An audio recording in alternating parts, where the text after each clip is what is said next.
how's it going? Welcome back to Damian. I'm back with a Mr. Ember video for you guys today. So it is Horror Tuesday. So hopefully you guys are having a good day, good week so far. And I'm tired as always, so bear with me if I'm tired, because I am tired. Yeah, it's gonna be a Mr. Ember video. I know last time I did like a animated video. I'll try doing like a Mr. Nightmare video, then an animated one, then a Mr. Nightmare, then an animated one, things like that. Just so it is kind of a split, because I don't want to do only only Mr. Nightmare or only MJV or something like that. So I want to split it up. 3 horrifying true ski trip horror stories starting. This ought to be good. These horror stories are good to watch though, just because I feel like it is good, just because I feel like horror stories are kind of like life lessons, essentially, so it's like, it is really good, I think, to listen to them and understand other people's mistakes so you don't make the same ones, so I think it's really good. His voice is also soothing, so I feel like it could low-key put you to sleep, and if you're already kind of tired like I always am, but it's like it just puts you to sleep. So, not in a bad way, but just, it puts you to sleep.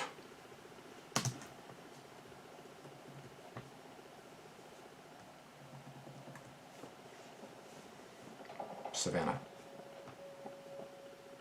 My first big skiing trip ever was with my friends Angel, Amy, and Jessica, and we all flew to Colorado.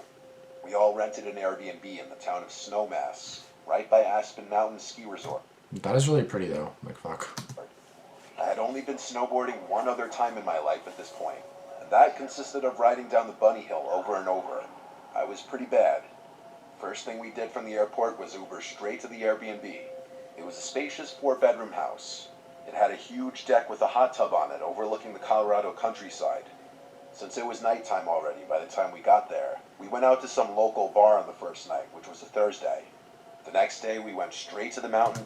I don't know about you guys, but the best day to go to the bar, like the only days to go to the bar is like Friday, Saturday. Any other day is just stupid for a bar, to be honest. Like a Monday night, what the fuck goes to a bar on a Monday night? Like, or whatever, like Thursday night as well, like that's, Friday and Saturday is not like the only nights that you should do it, to be honest.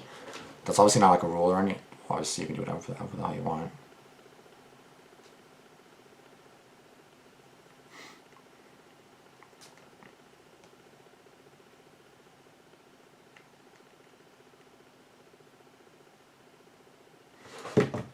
Via Uber. We got our rental equipment at the mountain to make things easier. It actually wasn't super crowded on the first day, probably because it was a work day. The next day, it got a lot more crowded. Sorry guys, I'm just...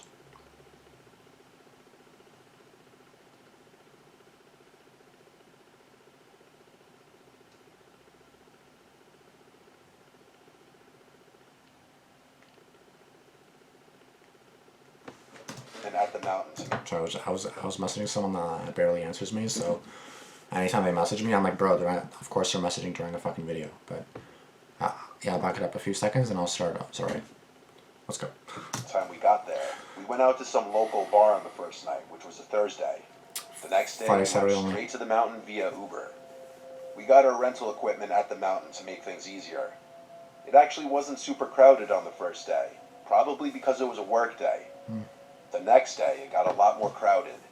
For some reason, I just couldn't really get the hang of it. I couldn't make it down a slope without falling at least a few times. At a certain point, I was so fed up that I just sat on the side of a slope to catch my breath and take a break. Meanwhile, a bunch of people zoomed past me, even little kids that made it look easy. Then came this man who seemed like he didn't really know what he was doing either. He came up to me and asked if I'm okay, and he started trying to make conversation with me. It was the weirdest spot to make conversation, so after a few seconds of answering his questions, I got up and said nice talking to you, and resumed trying to snowboard down the mountain. This mountain was a blue run, meaning it was a longer slope to get down, and slightly more difficult than a green. Great. I stopped again a little further down the mountain. I'm not gonna lie, I can't ski or snowboard for shit. I would literally die. To take another break. I really wasn't having fun. To my dismay, I saw that guy from before approaching me again. He was inching closer to me with the same struggle I had been dealing with. He stopped right next to me and unstrapped from his snowboard, then sat a few feet from me. He started talking to me about how he's not used to so many pretty girls like me being here. Oh, okay, so so she's a girl. Okay, so I figured it was like two guys talking, but okay, that makes more sense. Like it's a girl and then the guy's kind of like always coming up to her. Okay, that makes more sense then. Voice message. Okay. It was super weird because I had on a ski mask and helmet. My face was practically covered. He asked who I was here with. I lied and said my boyfriend. He laughed and said he saw me come here with all girls. I looked at him and said ew really loud, and then got back on my snowboard and continued down the mountain. That's crazy. I saw you arrive with those girls. Ew. That's crazy. It's weird, but I snowboarded better than I ever had in that moment. Perhaps because I had the proper motivation to just get down the mountain. When I got to the bottom, I immediately went to the lodge and sat at one of the tables, calling each of my friends. Amy was the first one to pick up. That's really pretty though. I explained what just happened and asked her to just come sit with me. A few minutes later, I saw her walking over to me. I had already texted our group chat saying we should leave. It was already around 3 o'clock. That's anyway. fucking beautiful. We'd been there a few hours. When Angel and Jessica finished whatever run they were on, they met us back at the lodge. We returned our rental gear and then Ubered back to the Airbnb. We all showered and changed and then headed out to the village for dinner. We then went out to a few of the local bars afterward, and we got decently drunk. When we came back to the Airbnb, we all four went into the hot tub on the deck and drank more alcohol. After a while of that, we all eventually went to our rooms to go to sleep. I'm basically an insomniac, and I stayed up on my phone for over an hour scrolling on TikTok, even as I was still buzzed. I wasn't tired, and this was a very, very good thing that may have saved us. I heard footsteps out in the common area, either the living room or the kitchen. The Airbnb had wood floors throughout. Initially, I thought it was one of the girls going to the bathroom or getting water, but then I heard the doorknob to my door twisting. I sat up and was about to say one of their names, but I stopped myself because why would one of them be trying to come into my room? I instantly went to the group chat to text everyone and ask who that is. Nobody answered. They must have been asleep. I tiptoed to the door and put my ear up against it. I heard footsteps moving around. When it went quiet, I ever so quietly unlocked the door and twisted the doorknob. I pushed the door open as gently as I could, and I peeked into the living room. I looked from corner to corner until I saw a tall black silhouette walking from one door to the other. It was a man for sure. He was trying to get into one of our rooms. I wanted to scream out to my friends to warn them, but I stayed silent because I was too scared. I closed my door quietly and locked it. I prayed to God everyone had their doors locked. 4 girls in one Airbnb though, of course we did. I called 911 quietly and whispered the entire time into the phone. That's when I heard the light knocks on my bedroom door. I turned to the door and watched as the doorknob again started to turn, but he couldn't open it. I kept saying please hurry into the phone. All the woman on the line kept saying back is they're almost here and to remain quiet. My ass. It was entirely possible that the man on the other side of the door heard me whispering because he started pushing into the door. I heard shoves and bangs on the door and I just couldn't help it anymore. I screamed, "Get out of here," followed with, "I'm on the phone with 911 right now." The bangs stopped and a voice on the other side said, "Okay, sweetheart." And then I heard his footsteps. Oh god, that's so creepy, God. Oh my god, guys. Walking away. The 911 Okay, sweetheart. Like, operator instructed me to stay in the room until police should arrive. I peeked outside the window, but it was simply too dark to see anything beyond a few feet in front of the window. My friends were awake now from my screams. I told them all to stay in their rooms. Police finally got there about 5 to 10 minutes later, and they came right into the Airbnb since the door was unlocked. Once it was confirmed the intruder was gone, we ensured every entry point was locked and secured, and they left. Sleeping after that was difficult. Of course, the idea came up that it was that creepy man from the mountain who was following me, and I do believe that's a possibility. The voice could have been a match, honestly. After working out a partial refund with the Airbnb host, we spent Sunday traveling the area instead of snowboarding again, and we stayed at a small motel Sunday night. We flew home Sunday morning. We spent Sunday traveling the area instead of snowboarding again, and we stayed at a small motel Sunday night. so Sunday night you were okay, but then you said you left Sunday morning. We flew home Sunday morning. You mean Monday morning? Anyways, that's creepy as hell though. I'd be fucking terrified, to be honest with that shit. Like, fuck that, no. Whenever I was scared as a kid, my dad had always told me in life that you should not be scared of ghosts, fear the living, because they can actually hurt you. In my late teenage years, I came into some money after my father committed suicide and I received an inheritance from him. At the time of my dad's passing, he and my mom owned a cabin up in Oregon by Mount Bachelor. The cabin had been put up for sale since my mom could no longer afford the payments, and renting it out was not covering the payments either. The cabin was set to go on the market for sale in less than a That's beautiful. Fuck. month, and was in the process of finalizing all the paperwork with the realtor and lawyer. So for that month's time, the cabin was not going to be rented out any longer and was just going to be vacant. I saw this as a chance to get away for a while and clear my head in light of all the things going on. I quit work, packed up my snowboarding gear, grabbed my dog Midnight, and headed up in my dad's car to the cabin. My first 2 days at the cabin were normal, and nothing out of the ordinary happened. I spent my days playing with Midnight in the snow and snowboarding, and the evenings playing PlayStation or listening to music, drinking and smoking out on the balcony. I had already stocked up on food, cigarettes, and liquor, so I was pretty much a shut-in, aside from the occasional out to hit the slopes. With my dog as company and DVDs, PlayStations as entertainment, I was quite content, and started to feel relaxed after all the drama that had preceded my outing. The cabin itself was 2 stories. The bottom story had the living room and a side guest bedroom, along with a small kitchen. Upstairs had another 2 rooms, along with a walkout balcony attached to the master bedroom. Most of my time was spent either in the living room, kitchen, or master bedroom. I never ventured into the other rooms, and always kept the doors leading into them shut. The 3rd day came around, and I was going through my usual routine of playing with my dog, playing games, and watching DVDs. That day it was a pretty heavy snowfall, so instead of hitting the slopes, I stayed in. That's when things started getting a bit weird. In our area, there were only 2 other cabins adjacent to ours, maybe a block away from each other. All other cabins aside from these 2 were around a mile away from ours. Surrounding us was mostly forest and very tall pine trees. That is something I would totally hate because, like, yes, at least no one's really there. Like, it's a possibility that no one's probably there.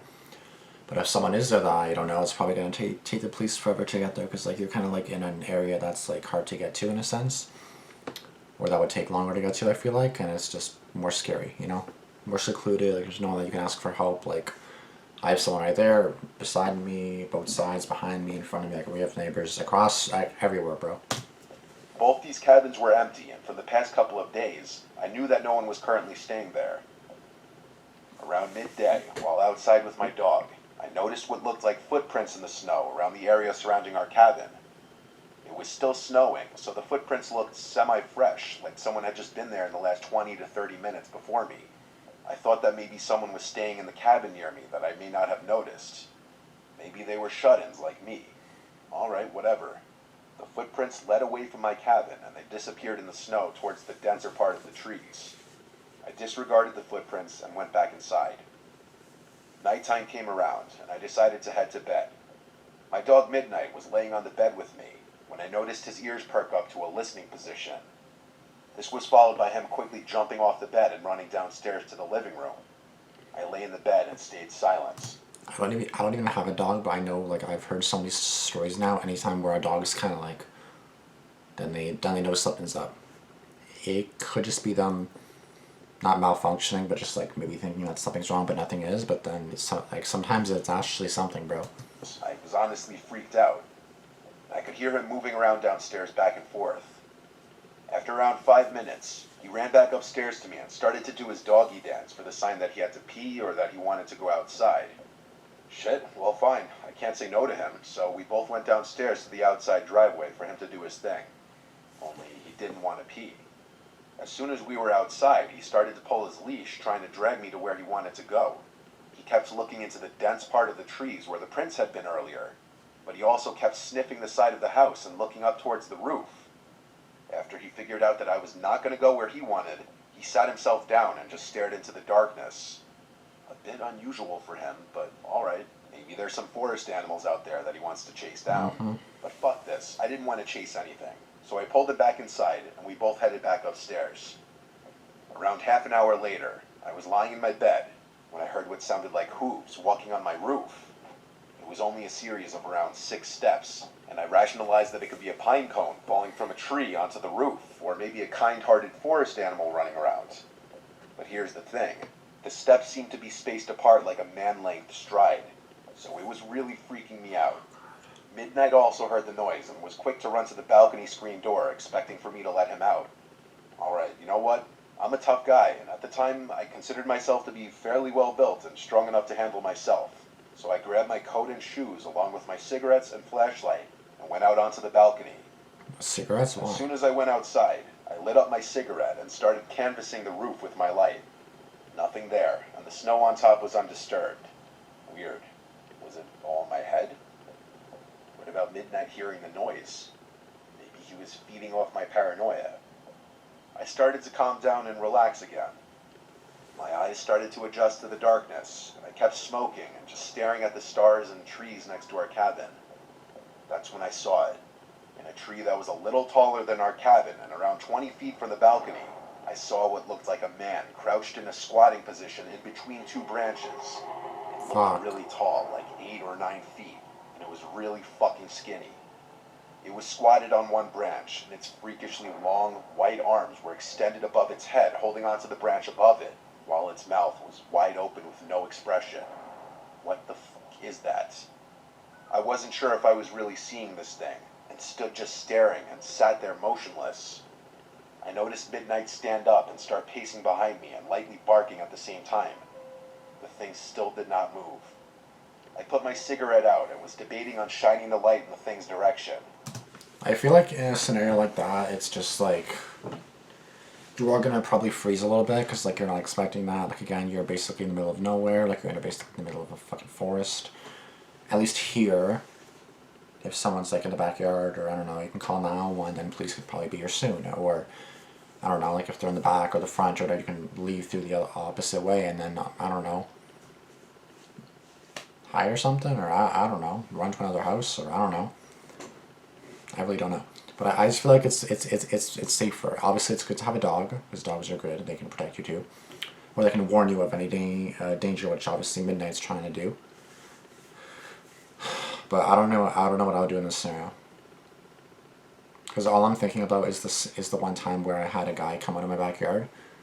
It was in the summertime, it was nice outside. I was sending a voice message to my sister, and then I just froze because I saw the motion light on the side of our house go off, only motion censored, so it turned on and I was like probably a cat or an animal just like always. Then a whole entire human just emerges from my backyard and I just freeze and I was like, what the, it was like midnight, 11 p.m. midnight, so obviously it was pitch black, just the, you know, the light turning on. The guy didn't seem to react at all, like the guy wasn't like, oh no, the guy just literally walked and then said sorry, like wrong trip or bad trip, and I was like, oh okay. Like I was just so caught. I was just frozen. I still held recording the whole time. I was still recording the whole time, but I was just like, what the fuck? Like I was so. And then I told my sister, and I was like, But something in my head kept screaming not to. So I walked back in the thing's direction. But something in my head kept screaming not to. So I walked backwards to the inside of the room and pulled Midnight with me. Once inside, I locked the door and shined the light in the thing's direction. But there was nothing there. I shut the curtains to the screen door and retreated back to bed. But later on in the night, I heard some light tapping at the screen door, like someone was tapping on the glass with their fingers. It was consistent and did not stop for nearly an hour. Midnight seemed to stare at the door, but he wouldn't go near it anymore. The weirdest part was that I had a feeling like someone was inviting me to open that door, but at the same time, I kept hearing my dad's voice in my head, telling me to stay in bed and don't do it.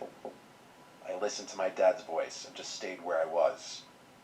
I passed out eventually and woke up in the morning. It didn't take me long to pack everything and get the hell out of there. I would not even be able to fall asleep with that happening. I'll not be able to. Like, what if I try to break in? I can't. Anthony M. My family owns a property in Vermont that we use in the wintertime for skiing and snowboarding. It's at the top of a hill surrounded by woods. The nearest neighbors are up the road, but separated enough where you can't see their houses from our property. There's a big shed outside that we keep a lot of our snowboarding gear, along with general lawn care stuff like shovels, rakes, and everything like that.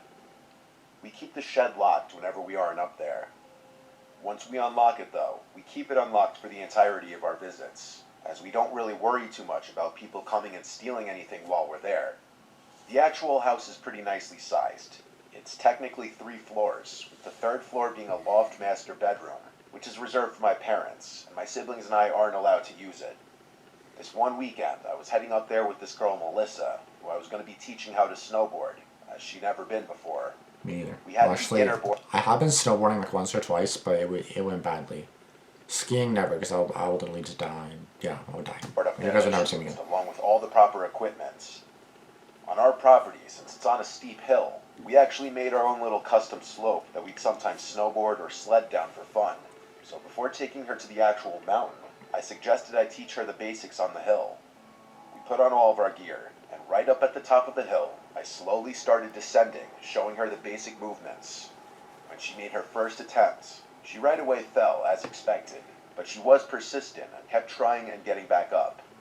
Each time we made it to the bottom of the hill, she'd get a little better, and then we'd walk back up and do it again. At some point, we both heard a male voice call out from the woods, presumably at us. It said, "Hello." We start looking around, Hi. confused as hell. All we saw were a bunch of trees and a white sheet of snow covering the floor of the woods. You'd think it would be easier to spot someone or something when it's just a sheet of white surrounding you. But nope, we didn't see anyone in the woods. I see something I there. yelled out, "Is someone there?"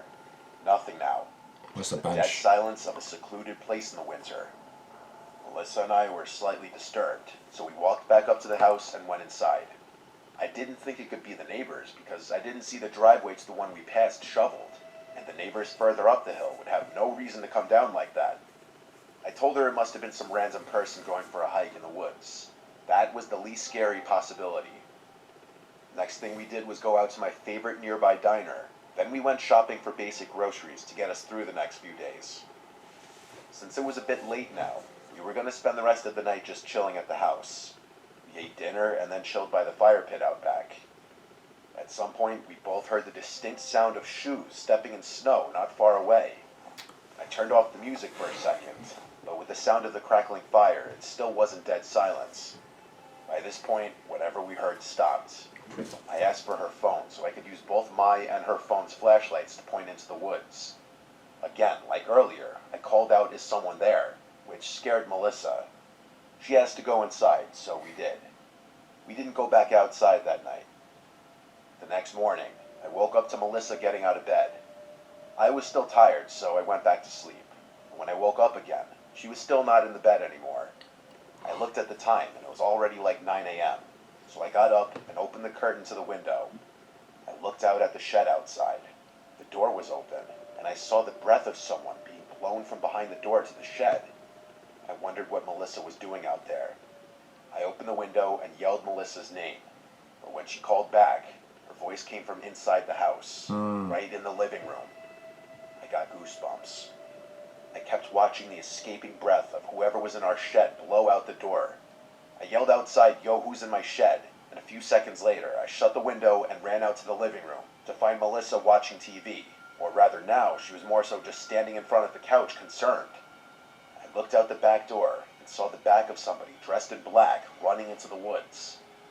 I looked for my boots, but by the time I put them on, it was too late to chase him. I went to check the shed to see if anything was stolen, but it seemed everything was there. I relocked the shed just to be safe. I saw the footprints of that person lead from the woods to Oh yeah, I think they said that they don't leave it locked, right? the shed, then back to the woods again. I wasn't about to follow the footprints, though. After nerves calmed a bit, we ate breakfast, then headed for the mountain, and we had a whole day of snowboarding.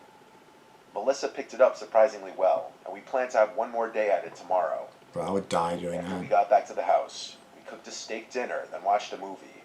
We didn't want to sit out in the dark again. Sorry, snowboarding? I don't think I've ever I think it was like sledding that I was talking about sledding.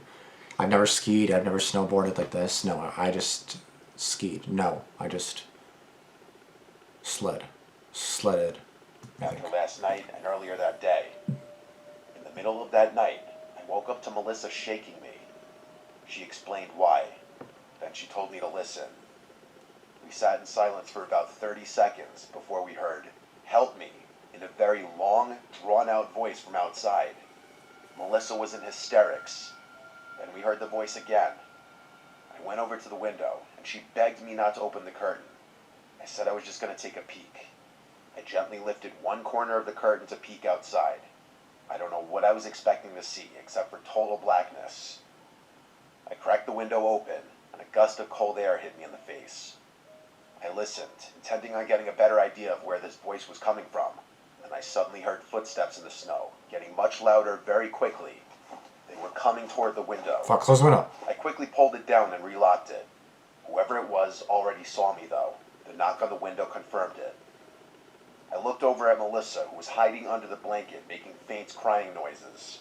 I told her to just stay quiet. Our best response was to not respond or acknowledge them. There was never another tap at the window, nor were there any more calls from outside.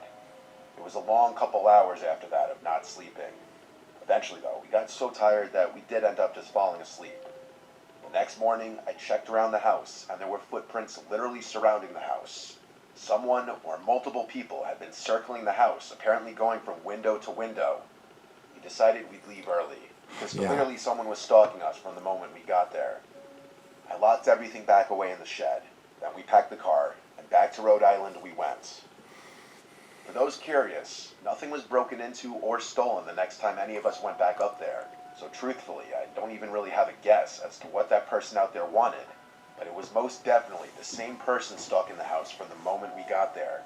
It might have been multiple people. But when you're up in an isolated place like that, realizing you're not alone is the scariest thing imaginable. Exactly.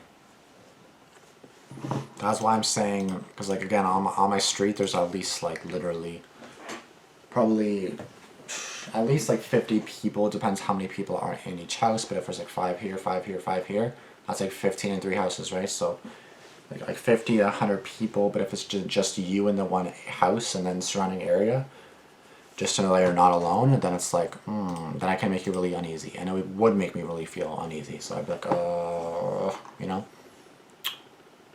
Sent shells down my spine, that's truly terrifying. I already forgot the second Passed out story. eventually and woke up in the morning. It didn't take me long to pack everything. Oh yeah, just seeing just seeing that thing in the back, like, fuck. Don't fear ghosts, fear people, they're the ones who can hurt you. There's such a deep quote, bro, gonna keep that one.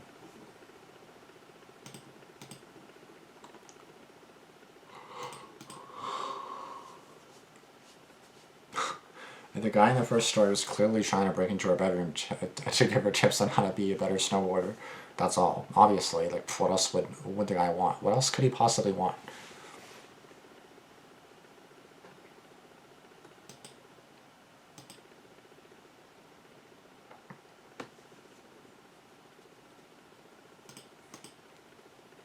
Right? Always before bed.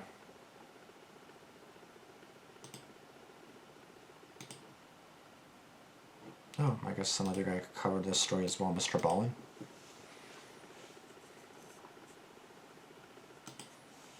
That's a lot of suggestions. Mental, mental health or mental, yeah, that's probably gonna be good. Prison cafe surgery stories. Oh God, surgery.